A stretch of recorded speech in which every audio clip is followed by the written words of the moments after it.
Welcome to the guide to how to play Taya. She's a range character, the DPS, one of the best, better than Battlerite at least, and she's much better in 3v3 than in 2v2 because of the nature of her skills. Most of them, all of them be AoE actually. Alright. But she's still good in 2v2 as long as you know how to land her combo, which I will get into later. Now, let's just go through her skills real quick. Basic Boomerang, 12 damage. This damage reduction on the subsequent target's hit after the first hit. 35% damage reduction. Alright. Now, it gets empowered, turns into 15 damage on the first hit, and the same rate of reduction if you use your space, which grants it empowered boomerang, and you get bonus movement speed. And you don't need to stand still to cast it anymore during haste. Alright. Now right click, choose an arc of 2 boomerangs at the target location.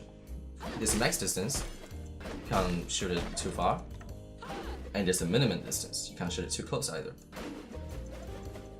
Now, it does 6 bonus damage if both of your boomerangs hit the target at the intersection point. Note, sure, you can hit one boomerang at the intersection point, but it won't do bonus damage unless the other one hits as well. And the stun, on the right click, is on its way out. So any point during the travel of your right click, as you shoot it out, it will stun the enemy. It doesn't need to be at the intersection point. The intersection point is only for the bonus damage. But then of course, your stun doesn't stun on its way back. Okay? Now your Q, AoE around you, 12 damage, knocks enemies back. The distance knockback is the same no matter how far away your target from you is. So if you can get them at the max radius, you knock them back the furthermost. But generally, if you hit them, it will knock them back far enough for you to be in a safe distance. And your E, it's an AoE snare and a pull. It interrupts as well. It pulls targets into the center of the wind bomb, your E. Right? No matter where they are, they will be pulled to the center as long as they're within the range of the wind bomb. 1.5 second snare, fading snare. So they basically can't move immediately afterwards, but they can move slowly, and they can use skills, so they can dodge whatever you do afterwards, right? And usually after you wind bomb, you will use a right click to follow up. God damn it! Why does this happen every time? So that just happened again, but who cares? Let's get back into it. Your R gives you a 2 seconds invincibility frame, iframes, and you can choose where you land. However, it's the target that chooses where they land. If you use it on a teammate, see my mouse is here, cursor is there, but the target down me chooses to go to the orb. So it lands near the orb, not where my cursor is. And of course, there's a maximum distance to how far you can travel after your iframe is done, right? But there is no minimum distance. You can just like land right back onto where you are. Okay, I guess there's a tiny bit of minimum distance, but it's not really big enough for it to matter. So yeah, you can choose to land closer or land far away, but it's still a maximum distance. Now your ulti, 26 damage, the mount travels towards you, does 26 damage to everyone on the way, on the path that it travels, it knocks them back as well, like this, and they get knocked back, 26 damage. And then you get to shoot the boomerangs on the mount, and they turn into empowered boomerangs, which means it does 15 damage instead of 12, and you get a faster firing rate, right? And you get to use your speed boost during the mount, but you can't attack during it. The moment you attack during the speed boost on the mount, you lose the speed boost.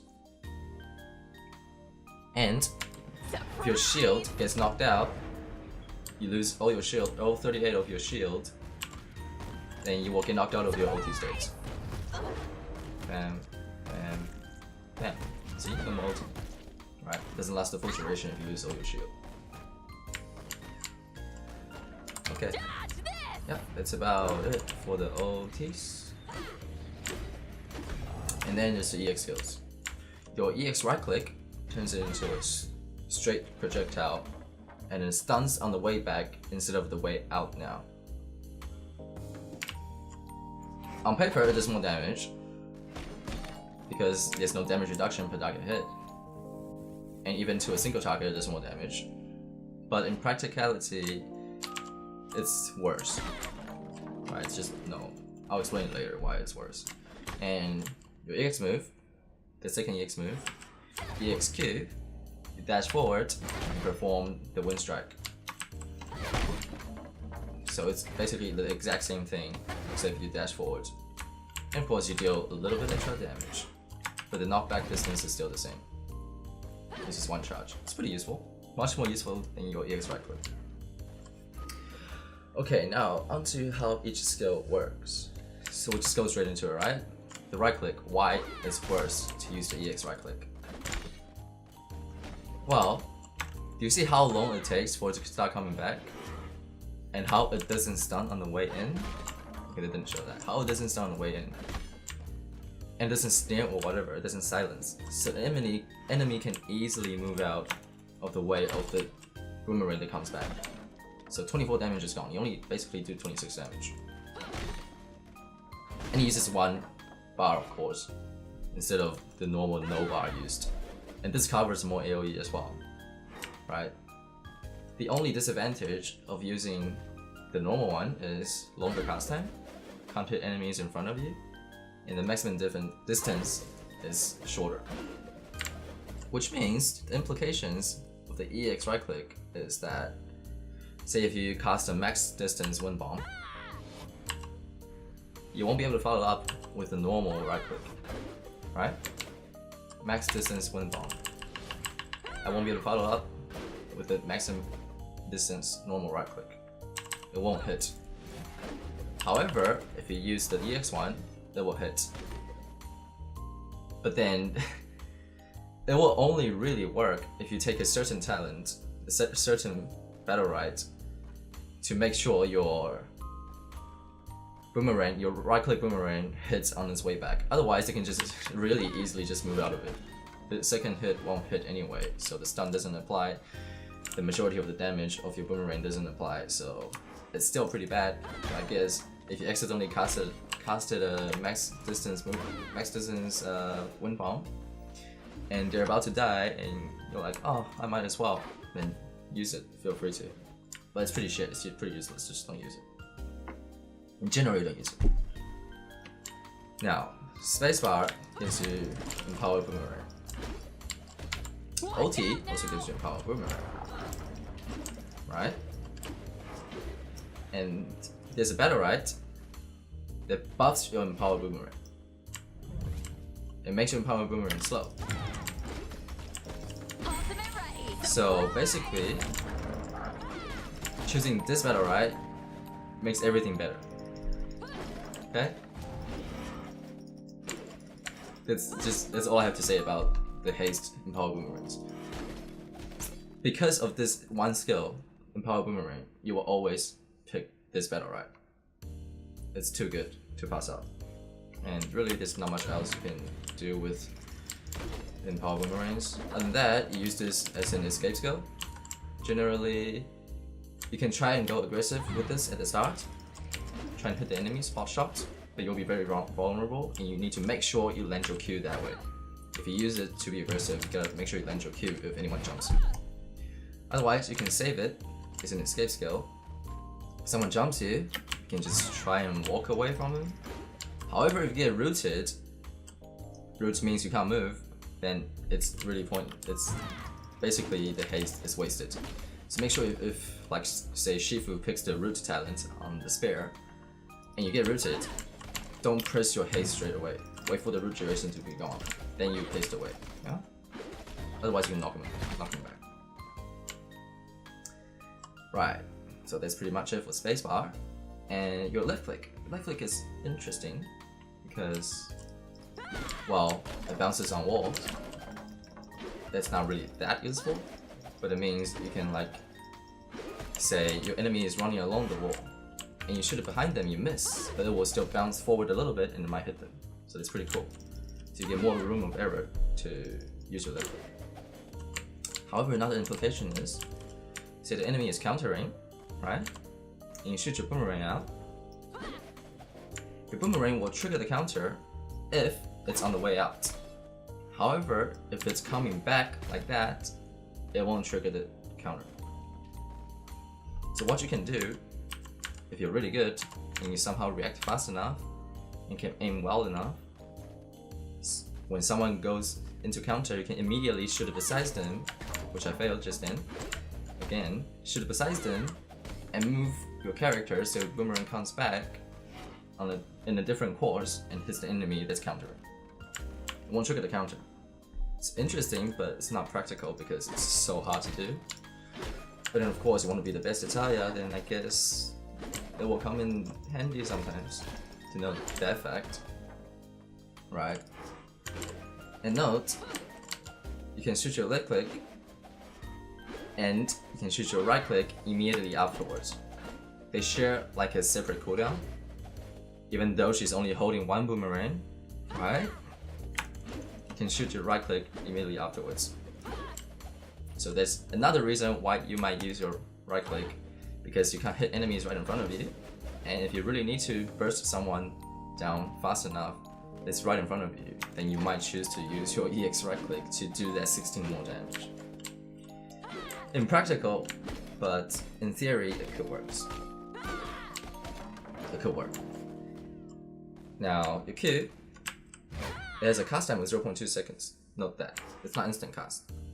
So say a Shifu jumps you and uses immaterial, you can time your cast time so that just before his immaterial ends, you press it and it will hit the Shifu back right when his immaterial ends. It's actually pretty useful, and you want to try and do that as much as possible, because you don't want to take as much damage as possible. So your healer has an easier job doing his job, and you don't take as much damage, you can play more aggro and all of that. Generally, not taking damage is good in this game, yeah? So you can time your cast time to be in sync with your enemy's vulnerability, let's say, yeah? And your EXQ generally uses an escape skill. You don't get iframes, there's no iframes during it, but you can still dodge skill shots, say like targeted ground skill shots, like, I don't know, Pearl's ultimate, you can dodge outside of it, right? Or like, I don't know, Ashka's E, yeah? Or you can use it to chase. And then, the third implication of the EXQ, apart from chasing and escaping, you can save your teammates. So your teammate's getting jumped by 2 melees. Say your Paloma's getting jumped by 2 melees, and she used all of her escape skills already. You can shift Q in to knock the enemies away, and your Paloma, say I'm Paloma now, I can just walk away safely, yeah? So you can use it to save teammates, just remember that. And your Wind Bomb, of course, this is the combo. This is the combo that you need to know how to use, and it's easy to learn. You want to spam it. Just spam the shit out of it, right? Of course, max distance Wind Bombs don't work with this combo. Doesn't hit, well, max distance. Yeah, doesn't hit. So you want to make sure it's within range. You want to make sure it's not too close either, because you won't be able to hit it anyway if it's too close to you. Right? So around medium distance, cast your E, and right after, use your right click. No hesitation, you can't hesitate. If you wait for your Wind Bomb to land, then you cast it, they can pretty much just run away from it. Unless, of course, you predict where they're going to run. So this target down here, yeah? That's my wind bomb. Oh, it lands. And only one of my boomerang hit. However, if I cast my wind bomb and land it straight after, it will get the bonus damage. The stunt, and both boomerangs will hit, everything, blah blah blah. Yeah, that's good. So don't hesitate. Right after you cast your wind bomb, shoot your right click. Oh, and as you see right there, your boomerang gets stuck. Right, it doesn't go out if it hits a wall. It doesn't travel through walls. So I want to be careful with that. Whenever you're doing the combo, you want to make sure both your boomerangs can hit to do the maximum damage.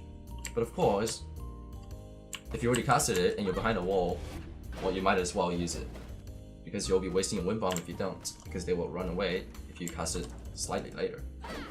Right?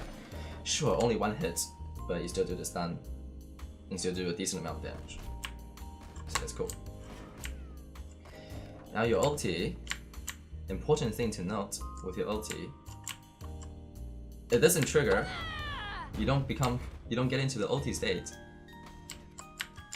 if the mount doesn't reach you, and you will use up all your energy. The mount has to literally run into you for you to be mounted. It's kind of fucked up, but that's how it works, yeah? If you don't get mounted, you don't get the buff. You don't get the shield, you don't get the Empower Boomerang. You don't get anything. You don't even become mounted. You just lose it. You just lose 4 bars of energy, yeah? So make sure when you use your ult, you can use it like this. It won't go past the wall. However, if you use it past the wall, you want to make sure you actually don't spend behind the wall after you cast it. So you actually get to be on the ulti, on the mount, yeah? And of course, and if I said this before, if you lose your shield, the mount comes off. So you wanna try not take as much damage as possible, but it's really hard to aim it OT Taya anyway, so you don't need to worry about that too much. Just try and dodge skill shots. Don't be like, oh, I got shield, I can tank skill shots. No, you still want to dodge it. Because your DPS, you want to do damage, not tank damage, yeah? And your R, besides from the point where your target chooses where it lands, you can't use it. Well, you can use it on a target that's channeling ultis, say a Shifu, but it won't trigger straight away. It will trigger after he finishes ulti. There are a lot of implications of that. You might wanna say you have 100% energy. And you're like, oh, Shifu's in danger. I use R on him, and then oh shit, he's ulting. It doesn't trigger straight away. Oh, okay. Maybe I should ult. And then just when you're about to press ult, the R triggers and you lose your energy. And then the Shifu, who was in danger when you used it, might not be in danger anymore, might be in danger again because you fucking tornadoed him and he's confused, and then he might like go into his enemies or whatever after his tornado ends because he chooses where he lands. You know, everything might be fucked up.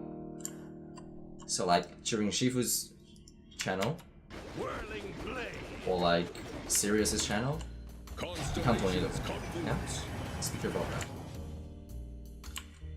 Now, speaking of fuck ups, you can fuck the enemy up as well with your E. Enemies, there's casting skills, say Jade casting their snipe, 1.6 seconds channel time, or basically any cast, you can interrupt it if you move them a certain distance, a minimum distance with your E, right? If you cast it right on them, okay, you don't need to move them a certain distance. You basically just need to move them, right? Just as long as you move them, it will get interrupted. The cast will get interrupted. Now it also works on counters. If someone's countering, counters being this, yeah, and you use a wind bomb on them, it will cancel their counter. Even if they just started countering, it will cancel their counter and they won't be able to counter your right click. Right? So this is why this combo is really potent. They have to literally time their counter as the wind bomb lands. Otherwise, it won't be able to dodge your right click with counters. They'll have to use some other skill, some other form of escape. Yeah. But it cannot counter. It cannot interrupt, say, Shifu ulti. It will snare them. It will pull them in, but it won't cancel his ulti. It won't cancel Sirius ulti. It won't cancel Jade ulti. Right? Most channel ultimates don't get cancelled. That's all I can think of. That's basically all you'll run into anyway. You try to cancel their ulti with your E, but it won't. It will snare them. It will move their aim, but it won't cancel it. But you can cancel counters and cast skills during their cast time, so it's still pretty good. Still pretty good. Now onto Battlerite. Real quick, as I've said before, this is the only Battlerite you'll pick for tier 1. There's really no reason to pick anything else. 0.5 seconds stun is not a good enough trade-off to not pick Cold Wind. Yeah? It's fucking insane, just pick it. Because during your ult, you get a snare. During your spacebar, you get a snare. And it snares on the way back as well. I'll pick it, yeah? It doesn't just snare on the way out, it snares on the way back. So it also hits multiple targets, and the snare effect doesn't get reduced per target hit. So it's an AoE disable that buffs your spacebar and your ulti. And it's just insane. Just take it. Just take Cold Wind. There's really no reason to pick the other two. For the second stage, some people like Vortex, but since it doesn't silence them or whatever, your Wind Bomb is still vulnerable, exploitable to heroes that can use escape skills. So it's not the best. Now, Bandit and Crosscut. Generally, you'll pick Crosscut because you want to do more damage, and your combo is not that easy to dodge anyway. Well, not that easy to mitigate the damage, right? So Crosscut increases your damage potential, and the 8 damage does not get damage reduced. There's no damage reduction on 8 damage. Every single target in the intersection will get dealt 8 damage, just like the 6 damage of the skill's innate bonus. Yeah? However, sometimes you might go up against like in a 3v3, go up against a 3 melee comp, and on the first round, they all dive the shit out of you and you fucking died. You might choose to take Bandit because it heals you for each target you hit. So if there are 3 targets around you and you hit them all, you heal for 30. You knock them back. So it's not bad. Sometimes you might pick Bandit, but most of the time you just pick Crosscut because it's insane. And your DPS, you want to do as much damage as possible. So yeah, it makes sense, right? Now for the third tier of Battlerite, you don't pick Gathering Storm. Reason why is, as I've said before, the combo is Wind Bomb into right click, right? Notice how the Wind Bomb lands first always. You can try and land right click first, but the combo won't work. Wind Bomb will land if your right click is casted first, so you have to always Wind Bomb first. That's why the Wind Bomb has a snare, so they don't move out of the intersection point as fast, right? That means if you take Gathering Storm, Wind Bomb hits reduces the cooldown of X-Strike by 2 seconds. When you do the combo, you do realize your X-Strike doesn't go on cooldown unless you've casted it. And you always cast Wind Bomb first, and it always lands before your Crosscut or X-Strike is casted. So you don't actually get the benefit of the cooldown reduction on X-Strike. Alright, look at this. This is a normal combo. I clicked my right click as fast as possible after I casted Wind Bomb. You don't get a cooldown reduction. So that's bad. Most of the time when you use Wind Bomb, you intend to follow up with the right click. There's no reason to use Wind Bomb unless you have right click. Sure, you can use right click without Wind Bomb, but you wouldn't use Wind Bomb without right click. That's kind of how it goes. Now, Burst of Prey and Breeze, they're both okay. Breeze grants you haste, so if you use it on yourself, you get empowered boomerangs. It's pretty good. If you use it on teammates, they move faster. And usually when you use it on teammates, they're in a lot of danger, so it helps if they're moving faster afterwards. However, if you're not playing against a very dive-heavy lineup from the enemy, then Battlerite is all good. Heals for 6 health for each target hit for each boomerang hit. So if your right boomerang hits 2 targets, you will heal for 12. If your left boomerang hits for 2 targets, it will heal for 12 as well. If both your boomerangs hit 2 targets, you'll heal for 24. There's no reduction in the heal amount. So it's pretty good. So generally you'll pick Birds of Prey. Unless you're getting really fucked up, you will pick Breeze. Now for tier 4, even though for like heroes, champions like Jade, you can pick any single one. But for Taya, generally you want to pick Inspiration. Because you're the strongest when you have your ulti, when you're in your ulti state. That's when you're strongest. Along with your round 1 Battlerite, it's even stronger, right? So you want to get your ulti as fast as possible. And seeing that you generate energy in the sense where it's kind of like exponential gain if you get Inspiration, since it's AoE, most of your skills.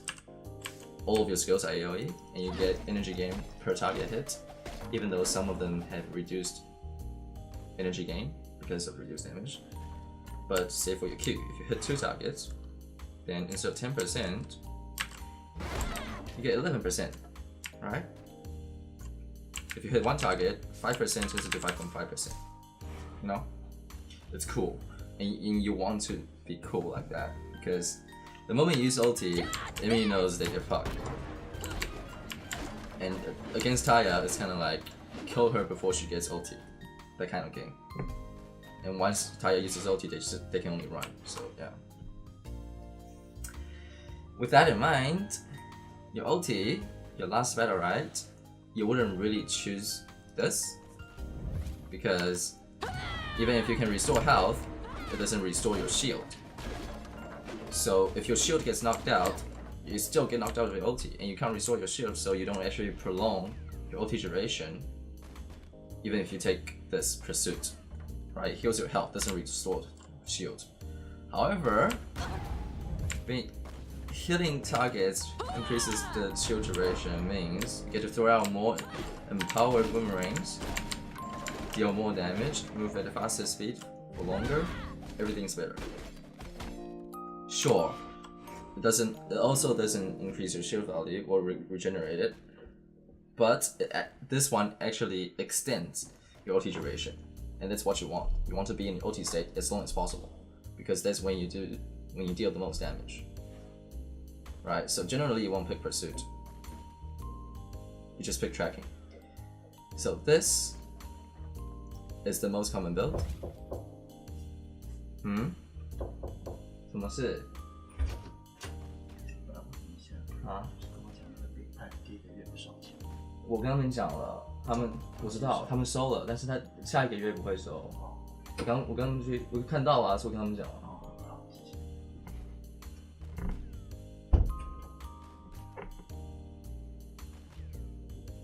Right. So this is the most common build, right? And for the first Battlerite, you don't change. Even if you think, oh, there are a lot of dive heroes, and you want to knock them away into the wall, whatever. No, don't pick it. No good. Because you can, even if they're diving you, you can just activate haste and hit them. If they slow down, they can't chase you. You deal more damage, you move faster, get yourself out of danger instead of getting the enemy away from you. It's always superior, right? And you want to assume your teammates are good, so you don't need to help them get away from danger. And if it really comes down to it, you need to help them, you can just use your R anyway, so you don't need that. And as I've explained all the other ones, why you choose them. Well, Slayer, okay. Why you don't pick Slayer? As I've said before, you deal the most damage when you ulti, right? So, in a sense, being able to get your ulti faster means you're doing more damage. So dealing more damage in Slayer with Slayer, it's like you're planning to use less ulti, but all of your other damage will deal more damage when the enemy is low health. But when it comes to real games, really being able to use ulti more often will result in a higher damage output, right? And sometimes you don't want to ulti straight away, and being able to reserve that 25% more energy helps, because you might be able to, after you ulti, you might be in danger, right? After you finish hitting fucking little shits, right?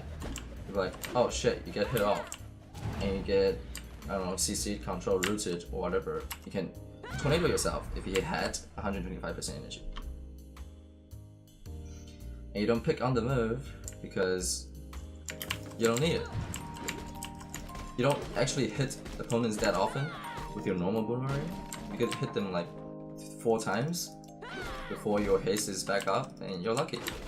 Usually you're just hiding around, getting some pop shots and getting orb, and then trying to land your combo and all that shit, right? So you don't really hit them with your normal boomerangs that much. So you don't actually benefit from this that much anyway. So you don't pick on the move. That's why this is the general best build. Tier 3 is the most flexible. You can choose between these two. Tier 2 is slightly more flexible than like Tier 4. And the other tiers you kinda just pick this build. That's how you go about doing it. Now, how you play Taya in general, right? Well, to go about doing this, we'll see how you play against Taya. To play against Taya, you want to get close to her. So the right click is restrained by its minimum distance travel. So you don't get hit by Taya's right click if you're right in front of her. And in a man fight, Taya can't do as much damage as other man fight heroes. Other heroes generally have a higher DPS than Taya's right click. Which means, when you're Taya, you want to make sure your enemies don't get close to you. So you can land your right click, and you can get an even trade with your left click. So, you want kite, just like most other range heroes. But then, you want to make sure you have your escape skills off cooldown whenever you need it. Don't use haste aggressively, unless you are very certain that your team has the advantage and you are safe to do so. Or you can land the Q when they come close to you afterwards, right? Because you really only have 2 escape skills, your space and your Q, unless you have enough energy to use your R. But generally you don't want to use your R anyway because you want to use your ulti as fast as possible. So think of yourself as only having 2 escape skills. If you use one of them aggressively, then you're only left with 1. And if you can't land it, then you're kind of fucked up. You know, you just get fucked. And yeah, keep your enemies far away from you. If they come close to you, knock them away. That's kind of how you play Taya. And get as much energy as possible. Get the orb. You're one of the best orb contesters. Even without the second talent, your right click will deal 34 maximum damage of 34. If it hasn't passed through any other enemies, any other targets, it will deal 34 damage to the orb. That's like only 4 short of Jade's snipe. And you have a superior cast time, 0.7 seconds compared to 1.6. So in terms of contesting orb, you're actually better than Jade. Even better than Shifu actually. Because Shifu only does 28 damage on his right click with 3 charges. Yeah? Now, it's also worth to take note of how much damage you actually do. Right? Because, as I've said, you want to take control of the orb. If you don't have right click to guarantee the last hit, then you need to know how much damage you can do with your left click. Right? So, without empowered, your left click will do 20 damage in total on its way out and back to a single target. Alright? If someone is standing in front of it, it will do 14 damage to the orb. So if the orb is 30 HP and you only have left click, not even empowered, to deal damage to it, then you have no chance of getting it, basically, because you will leave it at 10 HP, someone else will hit it before you can cast your second boomerang. Now, if it's empowered, you deal 27 damage. On its way out and back will total to 27 damage. If there's a target in between, you will deal 22 damage. Right, this. Right, 10, 12, 22. So, if you empower boomerangs, you can deal a maximum 27 damage to the orb if there's no target in front of it. So you gotta keep that in mind. 20 if it's not empowered, 27 if it's empowered, 34 if you have right click, 42 if you have cross cut with your right click. So you gotta keep the math in mind when you contest for the orb. Make sure you get the last hit. And when you're last hitting the orb, you want to do it at the max distance of your boomerang to reduce the delay of your damage output. Alright? If you do it like this, you will deal the 20 damage in a really short interval between each damage instance is dealt. Instead of really close, like this, you will deal 12 damage and an 8. Right? If you do it like this, you will deal 20 damage really fast in succession. Right? The implications are, if you do it like this, instead of the orb is left at 6 HP, which you will last hit if your boomerang comes back, but during the time it takes for your boomerang to come back, it might get last hit by someone else. So if you want to last hit a boomerang, if you want to last hit an orb, keep yourself at as far away as possible, but make sure you still land your skill shot. Otherwise, if you don't hit it, you don't do damage. Yeah? Same goes with the right click. If you're too close to it, you can't land your right click. Too far away from it, you can't land your right click. Yeah? And of course, you can move the orb with your wind bomb to control whether the enemy lands their skill shots or not, to make sure you get the last hit on the orb. And of course, another way to displace the orb is with your Q. If the enemy is contesting the orb and he's right behind you, or even he's across from you like a 90-degree angle, he's here and you're here, and you're both hitting it, and you're not sure if you can last hit it because the damage is being dealt too fast, you can try and ensure, even if you don't last hit it with your Q, by knocking the orb away and landing it, and landing your left click on it. It's a 32 damage combo, right? So if the orb is like 25, 26 health and keeps going down, and you don't know if you're gonna get it safely, then you can knock it away and last hit it. Generally, your enemies won't be able to react fast enough to adjust their skill shot to land it on the orb that's knocked away. And all you need to do is aim in the direction you knock it away real fast, you will get the last hit. That's how you go about getting the orb. Yeah? Boop, boop, boop. Generally, you will not lose orb fights if you do it properly.